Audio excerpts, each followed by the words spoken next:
Good morning everyone. Welcome to keep rising. मैं हूं गरिमा सिंह। आप देख रहे हैं कीप राइजिंग। स्वागत है सभी का नई वीडियो के साथ।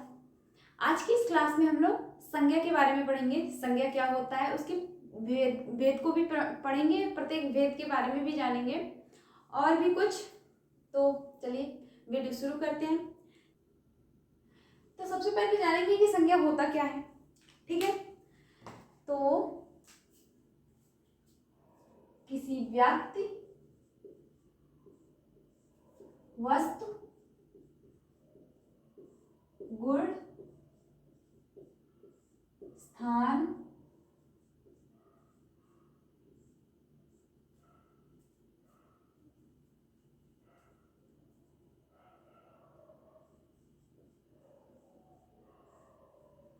भाव। जैसे कि लिखा है मैंने संज्ञा। संज्ञा होता क्या है, इसका हमारा टॉपिक है संज्ञा। तो किसी व्यक्ति, वस्तु, गुण, स्थान, भाव आदि के का जो बोध कराता है वो संज्ञा कहलाता है। जैसे कि व्यक्ति, कोई व्यक्ति है। वस्तु, वस्तु में क्या होगा, व्यक्ति में भी देखते हैं। जैसे किसी का नाम लेते हैं, राम, श्याम,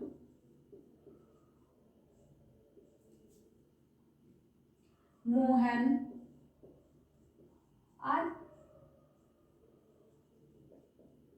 ठीक है, ऐसे ही वस्तु, वस्तु क्या होगा, कोई भी चीज, मेज, कुर्सी, चारपाई आदि। ठीक है, और गुण, गुण क्या है, सुंदरता, अच्छाई। अच्छाई, किसी की अच्छाई उसका गुण होता है। कोई किसी चीज में वो जो अच्छा होता है या फिर बुरा होता है वो उसका गुण होता है। ठीक है, इसी प्रकार है स्थान। स्थान में क्या रहेगा, स्थान में किसी जगह का नाम, जैसे गोरखपुर, प्रयागराज, बिहार। प्रत्येक जगह का नाम जो स्थान है वो होगा स्थान के अंतर्गत। और भाव,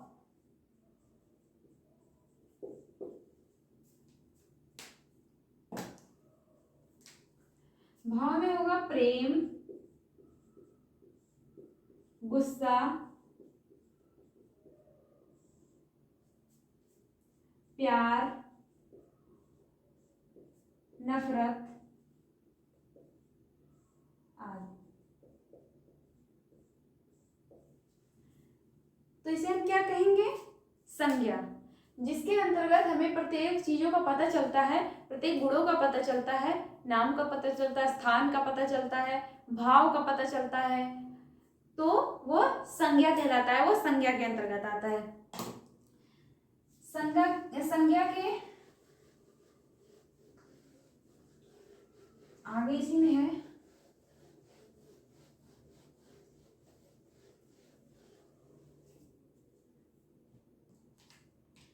संज्ञा के कार्य क्या होते हैं। तो संज्ञा के कार्य क्या होते हैं, तो वो काम ही था, उसको डिफाइन या परिभाषित जब करेंगे ना तो उससे क्या हमें पता चल रहा है, किसी स्थान का नाम, किसी व्यक्ति का नाम, और किसी का भाव, किसी का प्रेम जो भाव के अंतर्गत है वो क्या है, संज्ञा है। और संज्ञा हमें क्या बताएगी, तो वही चीज ना बताएगी, प्रेम, भाव, गुस्सा, ईमानदारी, चोरी, जो भी है वो सब किसके अंतर्गत आएगा, उसके कार्य के अंतर्गत आएगा।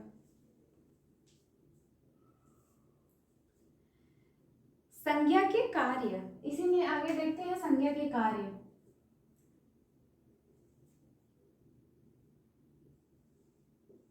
संज्ञा के कार्य, संज्ञा के कार्य क्या होते हैं। तो सबसे पहले तो ये हमें बताता है कि कोई भी चीज क्या है। जैसे कि कोई वस्तु है या व्यक्ति है, पहाड़ है, पशु है, पक्षी है, क्या है, उस चीज का वो बोध कराता है, तो वो होता है संज्ञा का कार्य। पहले में हम लोग जानेंगे, तो सबसे पहले इसके कार्य को जानेंगे। जैसे व्यक्तियों,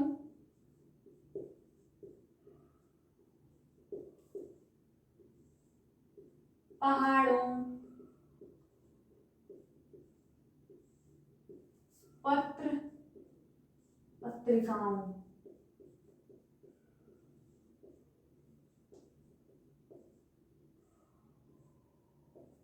पुस्तकें,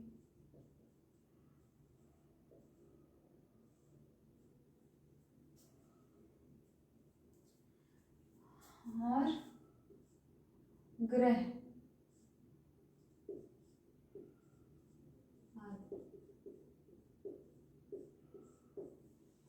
अब इसमें संज्ञा के कार्य, संज्ञा के कार्य में सबसे पहले हम लोग जानेंगे कि व्यक्तियों, व्यक्तियों में कौन आएगा, व्यक्तियों में कोई एक पर्टिकुलर तो आ नहीं रहा है, राम भी आएगा, किसी का नाम हो सकता है, कोई और श्याम भी हो सकता है, और मोहन, कोई भी हो सकता है। व्यक्तियों है तो वो कोई भी हो सकता है, कितना वो लोग हो सकते हैं, किसी पर्टिकुलर को नहीं कह रहा है, ठीक है। पहाड़ों, पहाड़ों में भी अनेक प्रकार के पहाड़ है, उनका उनका नाम आएगा। पत्र पत्रिकाओं, पत्र पत्रिकाओं में भी अनेक प्रकार के पत्र पत्रिकाएं, किसी पर्टिकुलर एक को नहीं कह रहा।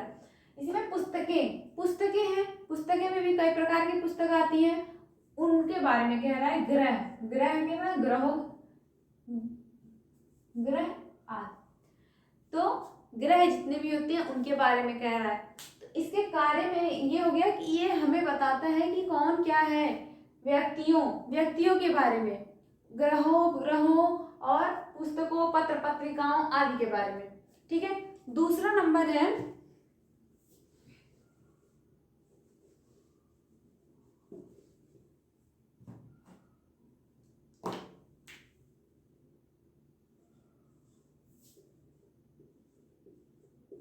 पशु पक्षियों,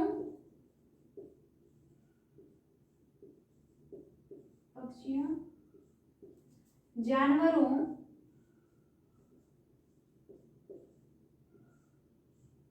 आदि।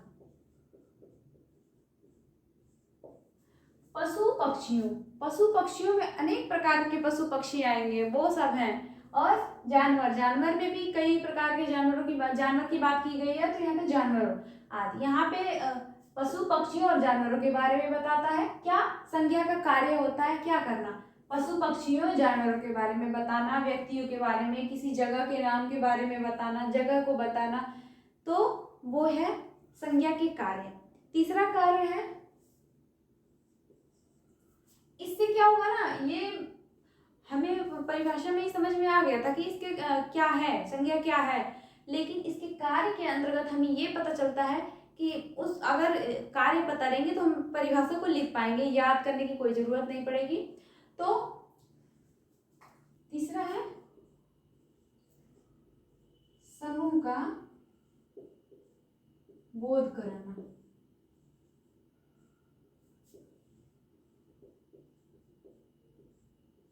समूह का अर्थ क्या है, कोई झुंड है, कोई झुंड जहाँ पे कई लोग हैं, कोई सेना, तो वो समूह के अंतर्गत आएगी, तो वो उसका बोध कराना संज्ञा का कार्य होता है।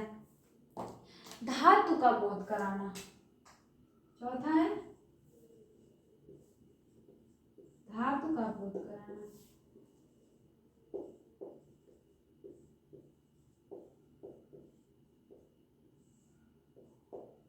धातु जैसे कि सोना, चांदी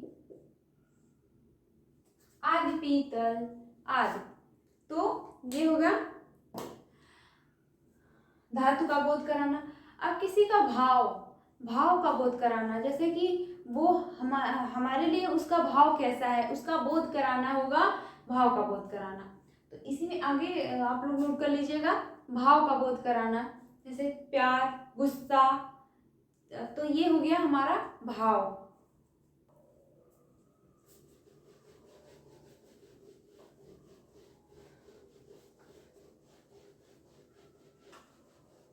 आगे पढ़ते हैं संज्ञा के भेद या संज्ञा का वर्गीकरण। ठीक है, तो हमारा अगला टॉपिक क्या होगा? संज्ञा के भेद या वर्गीकरण।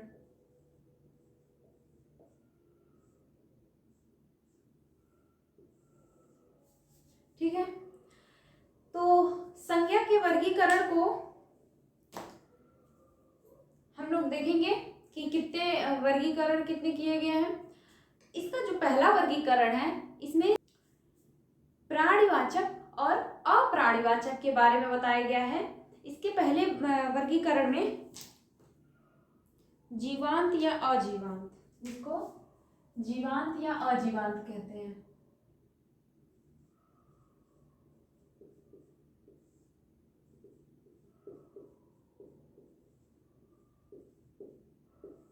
पहला वर्गीकरण जो है इसमें ये बताया गया है कोई चीज जीवांत है या नहीं है। जिसमें जान होती है वो जीवांत होता है और जिसमें जान नहीं होती है वो अजीवांत होता है। तो पहले वर्गीकरण में यही बताया गया है, जीवांत और अजीवांत के आधार पर प्राणिवाचक और जीवांत और अजीवांत के आधार पर प्राणवाचक और अप्राणिवाचक का वर्गीकरण। तो प्राणिवाचक,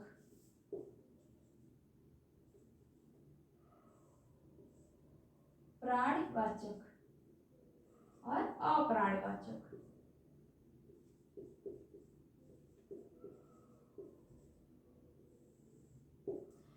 प्राणिवाचक का अर्थ क्या है? जिसमें जान हो, जैसे कि मनुष्य जो जीवित है, ठीक है, जो जीवित है, कोई भी चीज जिसमें प्राण रहित, प्राण हो या प्राण रहित, और जिसमें प्राण ना हो, जैसे कि ईंट,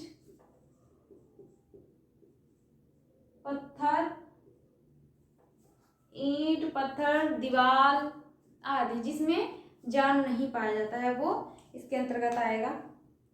दूसरा वर्गीकरण है गणना के आधार पर।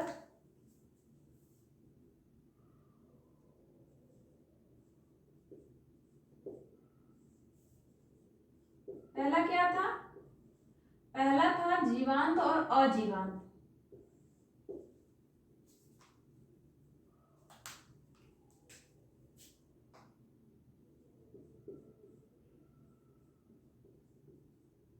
जीवांत और अजीवांत।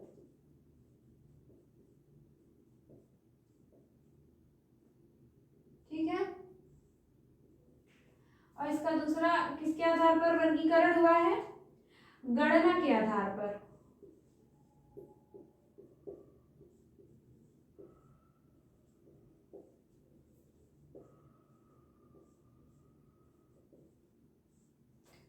समझ में आ रहा है सबको?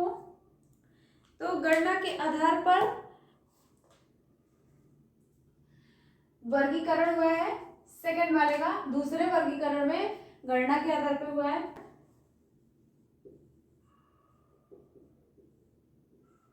कोई चीज है जिसको हम गिन सकते हैं, तो वो होगा गणना के आधार पर वर्गीकरण। जैसे 2, 4, 10, 12, ये जो हम गिन रहे हैं, कोई नंबर है या फिर जिसको हम गिन पा रहे हैं,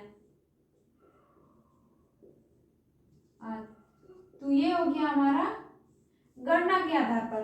परंतु ऐसे भी कुछ चीजें होती हैं जो गिनी नहीं जाती, लेकिन वो वस्तु होती है, जैसे दूध, पानी, उसको गिन नहीं सकते हैं। तेल, तो ये हम माप सकते हैं, माप के बता सकते हैं कि कितना है, लीटर के हिसाब से। हम उसे एक एक करके गिन नहीं सकते, तो वो अगणनीय हो जाएगा, अगणनीय।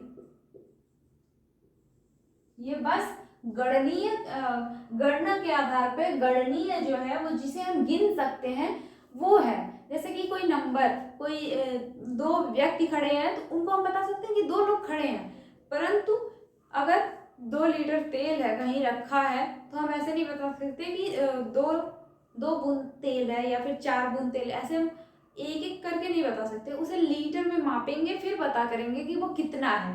तो वो हो गया अगणनीय, अगणनीय मापन।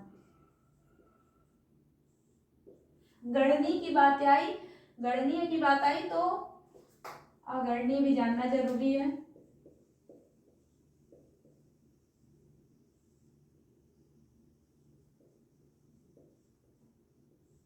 अगणनीय में क्या होगा? तेल, दूध, पानी आदि। इसे हम लीटर में मापेंगे, गिनेंगे नहीं, एक एक बूंद नहीं गिन सकते, उसे लीटर में मापेंगे। तो ये हमारा हो गया दूसरा वर्गीकरण। अब तीसरा वर्गीकरण है व्युत्पत्ति के आधार पर। तीसरा वर्गीकरण है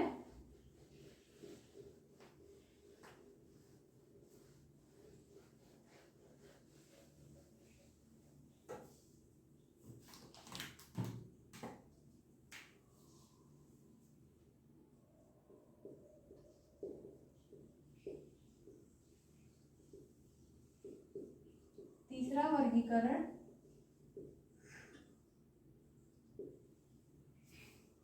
किसके आधार पर है?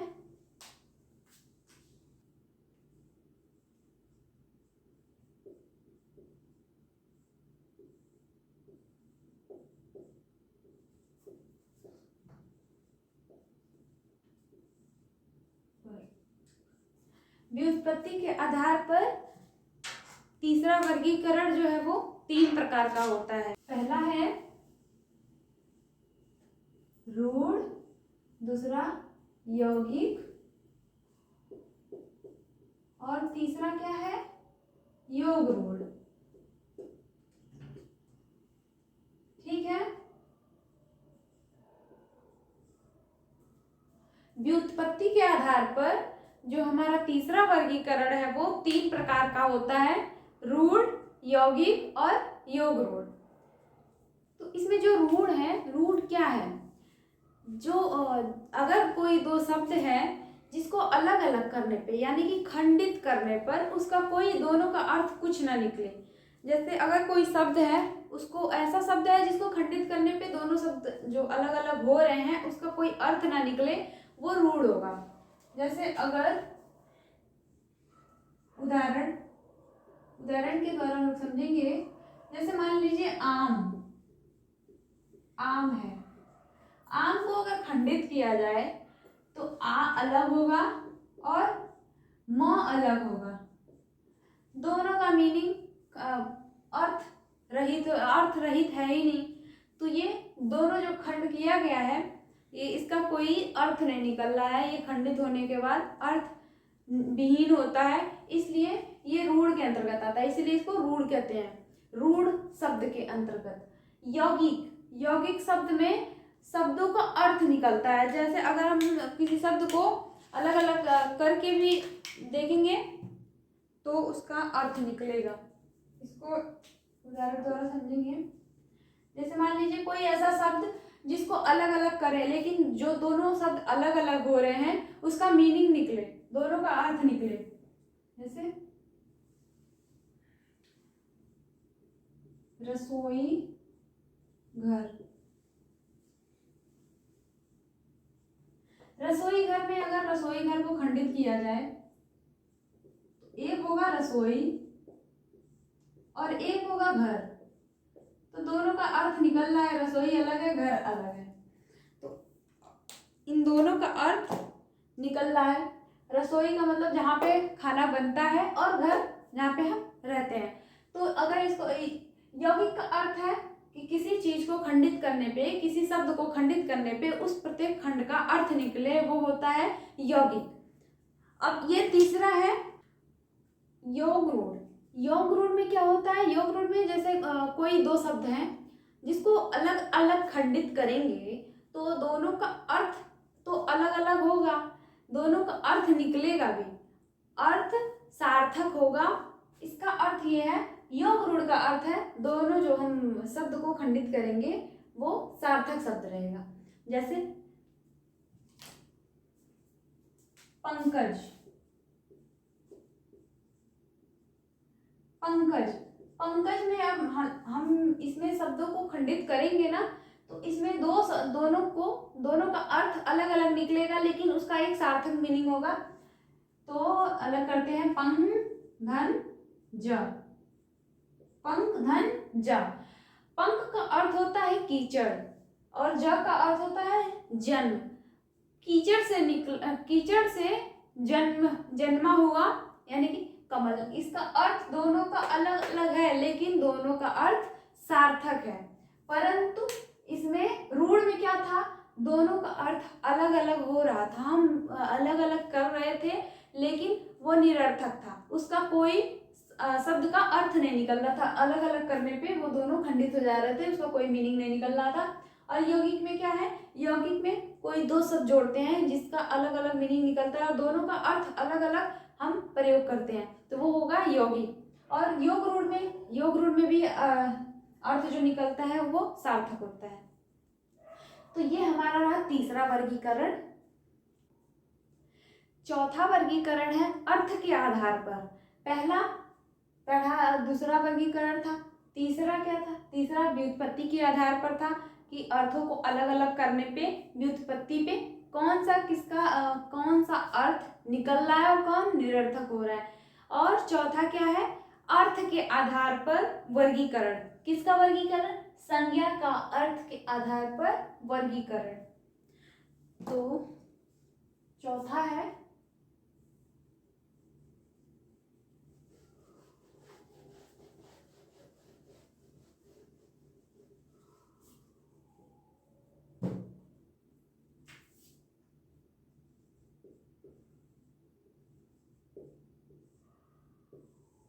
चौथा वर्गीकरण क्या है, अर्थ के आधार पर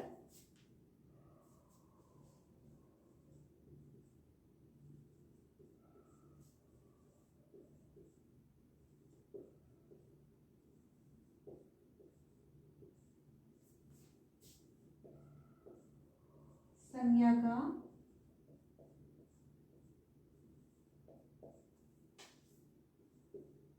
वर्गीकरण।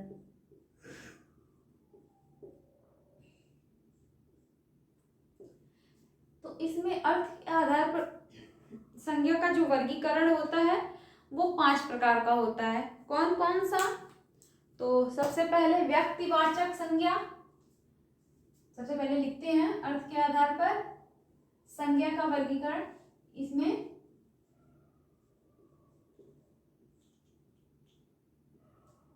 पांच वर्ग होते हैं।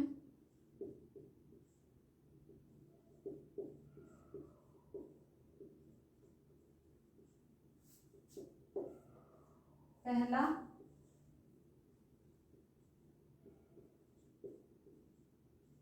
व्यक्तिवाचक,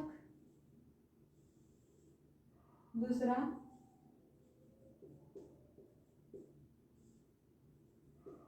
जातिवाचक, तीसरा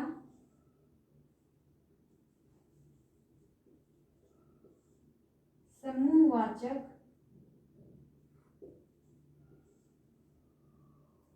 चौथा द्रव्यवाचक, सॉरी ये सेम एक में है,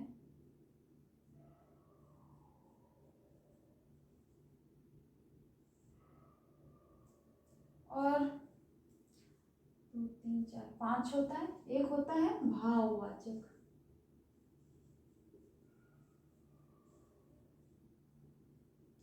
सबके नाम से ही समझ में आ रहा होगा कि कौन सा क्या है, किसमें क्या रहेगा। संज्ञा, जैसे कि पहला नाम से पता चल रहा है व्यक्तिवाचक, इसमें व्यक्ति का पता चलता है, जैसे कि राम, श्याम, तुलसीदास, सूरदास, मीराबाई आदि जितने भी नाम हैं वो वो व्यक्तिवाचक संज्ञा के अंतर्गत आएगा। और जातिवाचक, जिसमें जाति का पता चलता है। यहाँ पे जाति का अर्थ किसी हिंदू या मुसलमान से रिलेटेड नहीं है कोई भी ऐसा। इसमें जाति का अर्थ ये है कि जैसे कि मान लीजिए जाति में मनुष्य में भी और जानवर, तो मनुष्य का अलग और जानवर का, तो उसमें ये पता चलता है कि कौन सा जाति है।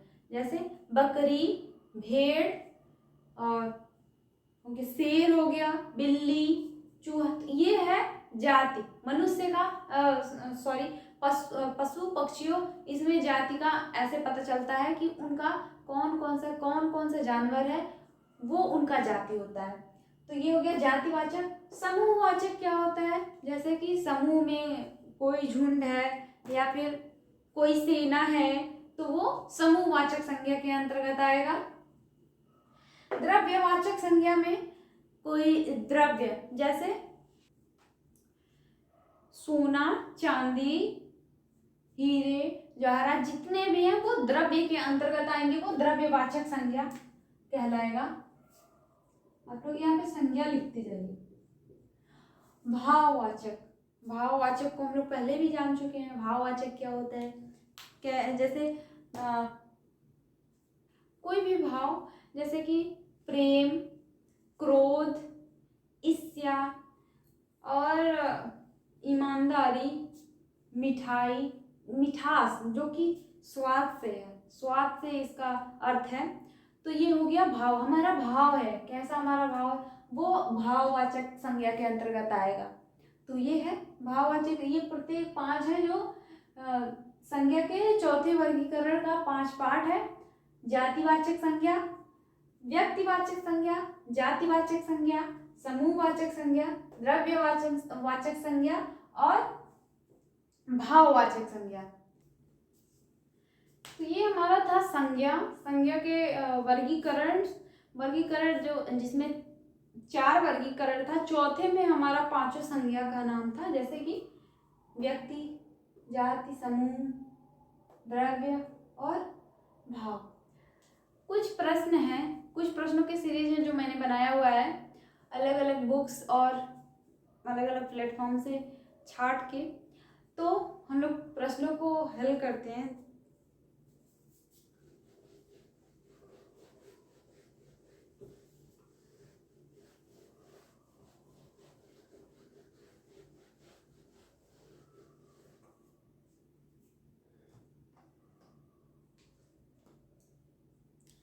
गाय कौन सी संज्ञा है?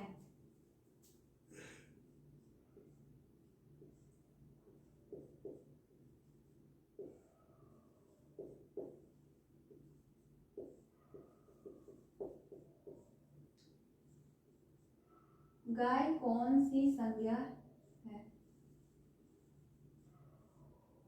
इसमें बहुविकल्पीय प्रश्न है, जिसमें व्यक्तिवाचक,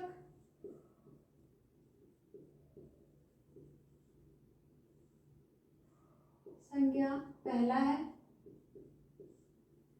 बी है भाववाचक संज्ञा,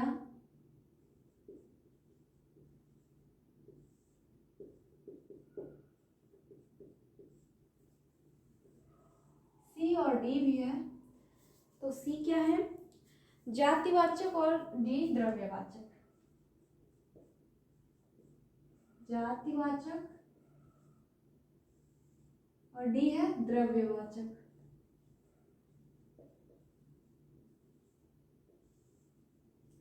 जैसे कि मैं बताई होंगी कुछ टाइम पहले, इसके पहले वाला जो था लास्ट वाला चौथा वर्गीकरण, उसमें था। तो जातिवाचक का किसी धर्म से कोई कनेक्शन नहीं है यहाँ पे। तो यहाँ पे जातिवाचक का है गाय, भैंस, इसमें जाति का पता चलना, बकरी आदि। तो ये होगा, गाय जो होगा वो जातिवाचक संज्ञा होगा। दूसरा प्रश्न है, भाववाचक संज्ञा बताना है।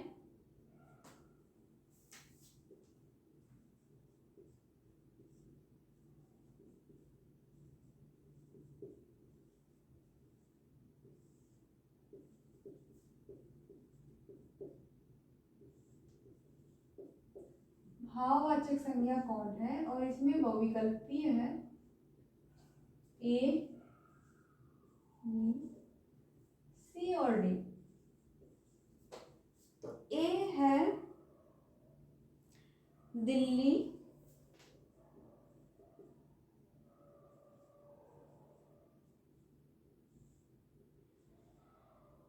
और बी है मोहन,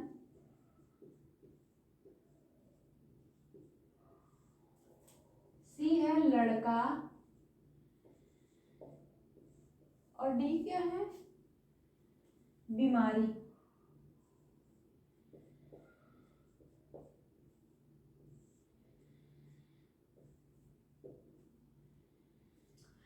तो इसमें भाव क्या है, भाव क्या है, आदमी बीमार है, रोगी है, भाव उसका है, तो वो क्या होगा, भाववाचक संज्ञा जो होगा वो बीमारी होगा, बीमारी जो है उसका वो भाव है। अगर यहाँ पे किसी आंतरिक चीज जैसे कि क्रोध, इससे रिलेटेड रहता तो वहाँ पे वही चीज सही होता। यहाँ पे दिल्ली, लड़का, मोहन, ये स्थान को बता रहा है, और ये नाम को बता रहा है, व्यक्ति को बता रहा है, और ये जो है ये भाव को बता रहा है, बीमारी जो है ये भाव को बता रहा है। इसी में आगे और प्रश्न है, तीसरा, बाप का संबंधवाचक संज्ञा रूप।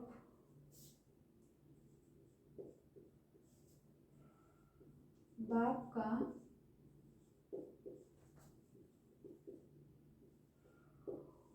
संबंधवाचक संज्ञा रूप बताना है, इससे संबंधित संज्ञा रूप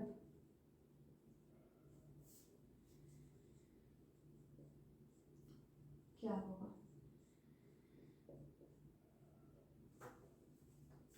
ऑप्शन है इसमें भी ए, बी और सी, डी। ए क्या है, ए है बापा,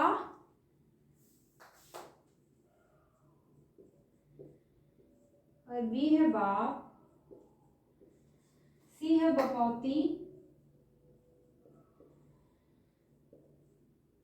और डी है इसमें बापती।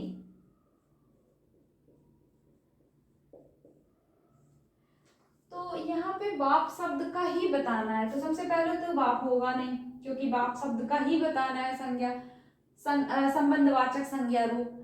और बापा, बापा जैसा कोई शब्द नहीं होता है, तो ये भी नहीं होगा। बपौती और बापती, इन दोनों में बापती भी ऐसा कुछ नहीं होता, और बपौती जो होता है वो जो पिताजी का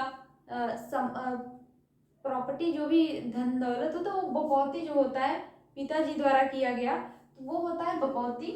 तो ये बाप से रिलेटेड है, बाप से संबंधित रखता है शब्द, संज्ञा रूप है, तो ये होगा हमारा बपौती। और भी कुछ प्रश्न हैं, हम लोग आगे देखते हैं।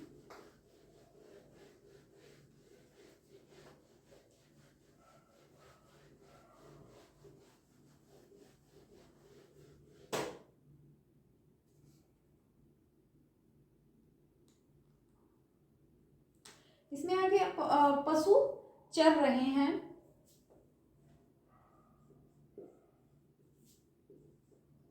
पशु चर रहे हैं,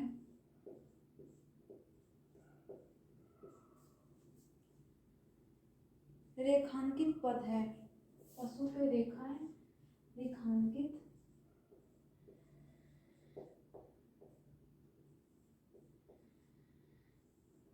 पद है। देखते हैं वो विकल्पी में क्या दिया हुआ है। ए में क्या है, व्यक्तिवाचक संज्ञा,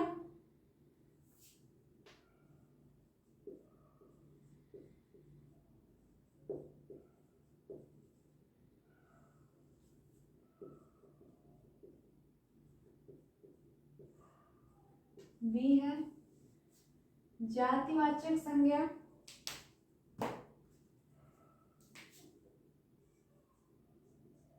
बहुत ही आसान सवाल है। जातिवाचक संज्ञा।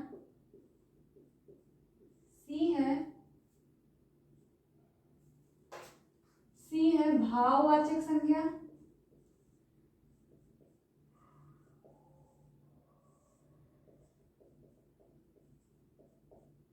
और डी है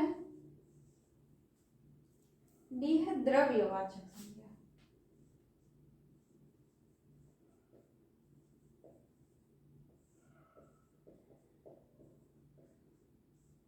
इसमें कौन सा विकल्प सही होगा आप लोग कमेंट करके बताइएगा। तो चलिए ये आपको कमेंट करके बताना है कौन सा सही होगा। बहुत ही आसान सवाल है। पशु है तो आप कमेंट करके बताइएगा। और भी कुछ सवाल है, आगे देखते हैं। राज्यपाल में कौन सी संज्ञा है?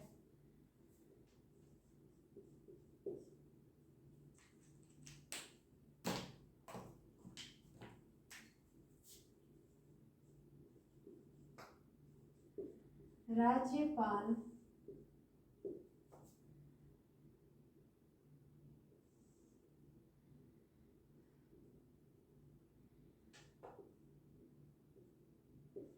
में कौन सी संज्ञा है?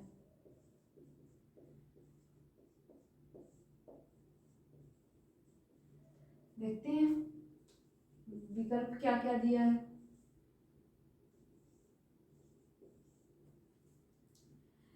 तो इसमें दिया है व्यक्तिवाचक, जातिवाचक, भाववाचक, समूहवाचक।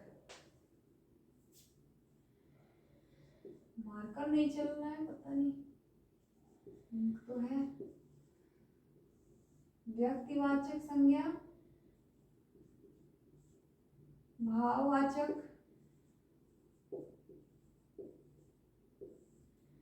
संज्ञा और जातिवाचक संज्ञा।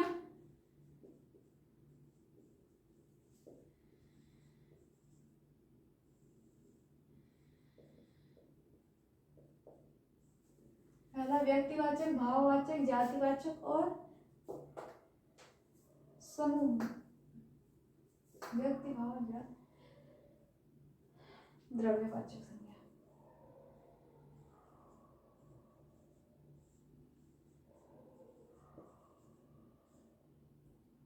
द्रव्यवाचक संज्ञा। इस मार्कर को क्या हुआ? इसमें इंक तो पड़ा है,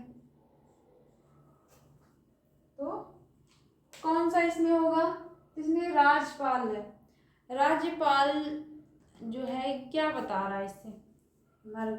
ये कैटेगरीज बता रहा है, जाति बता रहा है। जाति जो होगा वो कैटेगरीज के अंतर्गत आएगा। तो ये होगा, कहाँ गया जातिवाचक? जातिवाचक संज्ञा होगा। राज्यपाल में कौन सी संज्ञा है? तो जातिवाचक संज्ञा है। इसी में अगला एक और प्रश्न है, भाववाचक संज्ञा बताना है। ऑप्शन है, बहुत ही बढ़िया सा प्रश्न है। एक कह रहा है निम्न में से भाववाचक संज्ञा बताइए। निम्न में से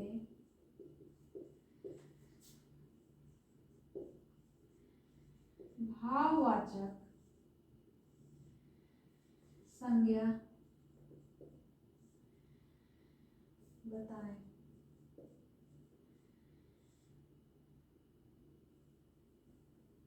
जिसमें ए है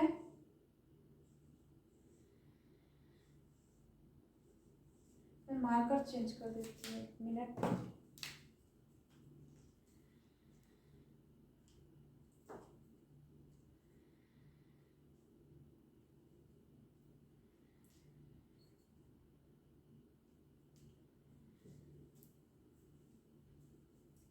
हाँ, तो भाववाचक संज्ञा भारत,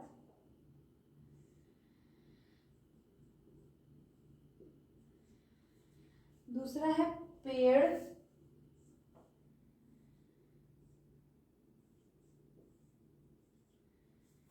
तीसरा है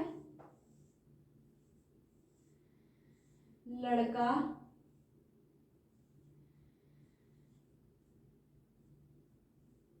चौथा है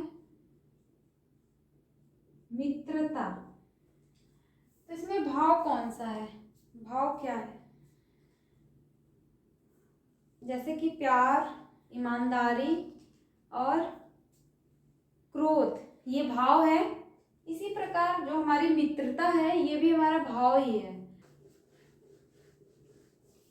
कुछ और भी प्रश्न हैं जो आगे बढ़ाते हैं और देखते हैं।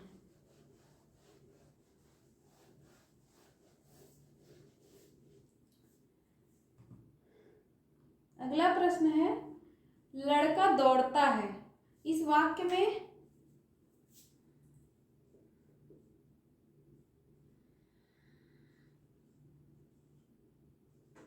लड़का दौड़ता है, ये जो वाक्य है, इस वाक्य में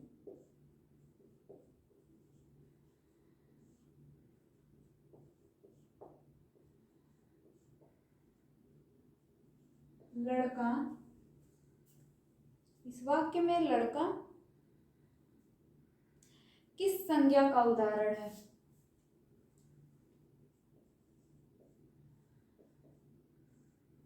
किस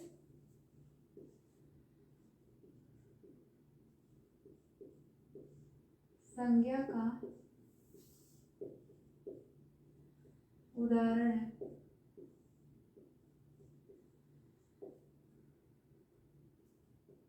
विकल्प दिया हुआ है 4, सी और डी। देखते हैं विकल्प क्या है। व्यक्तिवाचक, जातिवाचक, ये है व्यक्तिवाचक,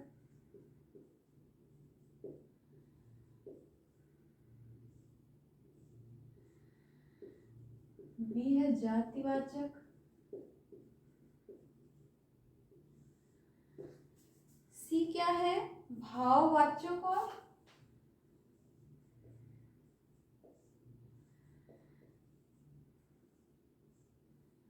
द्रव्यवाचक। द्रव्य से यहाँ पे कोई कनेक्शन ही नहीं है, क्योंकि यहाँ पे लड़के की बात हो रही है, बालक का बात हो रहा है, तो यहाँ पे द्रव्य का कोई कनेक्शन ही नहीं है। और किसी भाव को व्यक्त नहीं किया जा रहा है, इसलिए भाववाचक संज्ञा का भी कोई महत्व नहीं है यहाँ पे। और व्यक्तिवाचक और जातिवाचक में क्या होगा? तो बालक है, ये कैटेगरीज बता रहा है बालक, तो इसमें क्या होगा? जातिवाचक संज्ञा। तो जातिवाचक संज्ञा जो होगा वो होगा लड़का दौड़ता है, इस वाक्य में जो लड़का है उसकी संज्ञा बतानी है, तो वो लड़का का संज्ञा जो होगा वो जातिवाचक संज्ञा होगा। आगे इसी में प्रश्न एक और है, निम्न में से कौन सा शब्द जातिवाचक संज्ञा नहीं है? इसमें जातिवाचक संज्ञा नहीं है ऐसा शब्द बताना है।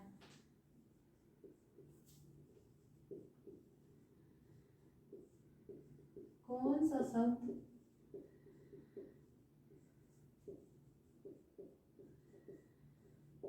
जातिवाचक नहीं है? अब तक था वो बताना था, लेकिन अब बताना है जो जातिवाचक नहीं है। थोड़ा ध्यान से, बस आसान है। ऑप्शन है इसमें जवान,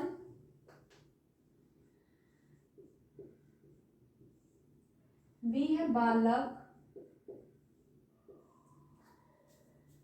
सी है सुंदर,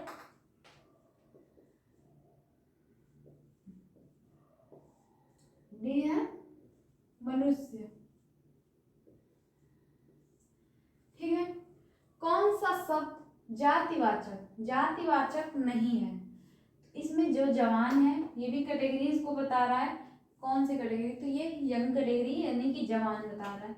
बालक ये जातिवाचक को बता रहा है, ये भी जातिवाचक नहीं है। सुंदर, मनुष्य भी जातिवाचक को बता रहा है कि वो मनुष्य है।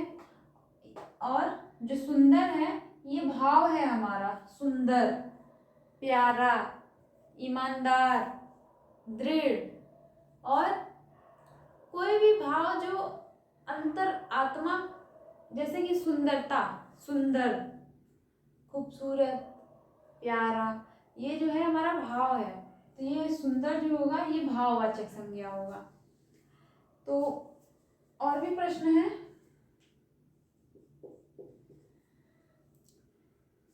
अगला क्या है?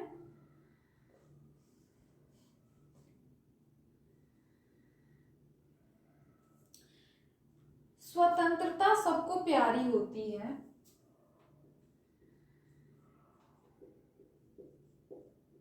स्वतंत्रता होती है ना सबको प्यारी, स्वतंत्रता।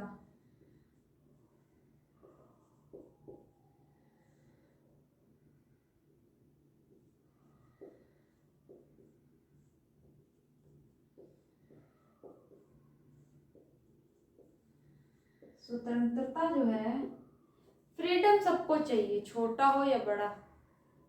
खास करके जो छोटे बच्चे होते हैं उनको तो और, वो तो और उनको लगता है कि वो सबसे ज़्यादा महान, होशियार सब है, सारे गुण उनके अंदर है। तो उनको और भी फ्रीडम चाहिए होती है, उनको लगता है उनसे गलती हो ही नहीं सकती। तो ये स्वतंत्रता सबसे अधिक प्यारी उन्हीं को होती है। वो किसी की सुनते भी नहीं उस टाइम पे, उस टाइम पे उनको स्वतंत्रता चाहिए। तो इसमें ऑप्शन है ए, बी, सी और डी। देखते हैं क्या दिया ऑप्शन। पहला है जातिवाचक संज्ञा,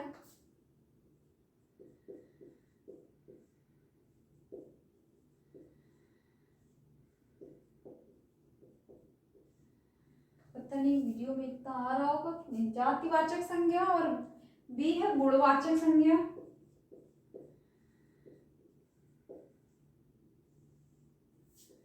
राइटिंग समझ लीजिएगा, आपको थोड़ी सी गंदी हो रही। और भाववाचक संज्ञा,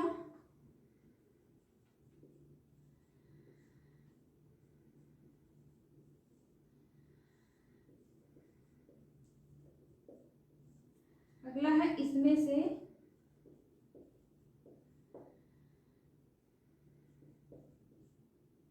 कोई नहीं।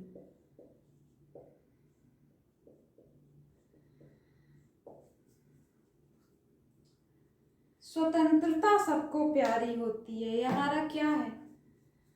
भाव है। स्वतंत्रता हमको प्यारी है, स्वतंत्रता उसको प्यारी है, स्वतंत्रता सबको प्यारी होती है। तो ये हमारा भाव है, जो कि यहाँ पे दिया गया है। एक, स्वतंत्रता सबको प्यारी होती है। तो इसमें बताना है कौन सी संज्ञा है। तो ये जाति नहीं बता रहा है, सबसे पहले गुण नहीं बता रहा है, और इसमें से कोई नहीं, ये तो है नहीं। तो इसमें होगा भाववाचक संज्ञा। भाववाचक, ये हमारे भाव को बता रहा है, तो ये होगा भाववाचक संज्ञा। तो ये रहा संज्ञा, संज्ञा का वर्गीकरण, संज्ञा की परिभाषा, कुछ उदाहरण और कुछ प्रश्न। ये वीडियो आपको कैसी लगी कमेंट करके बताइएगा। वीडियो को लाइक करिए, चैनल को सब्सक्राइब करिए, वीडियो को शेयर करिए। पूरा वीडियो देखने के लिए थैंक यू।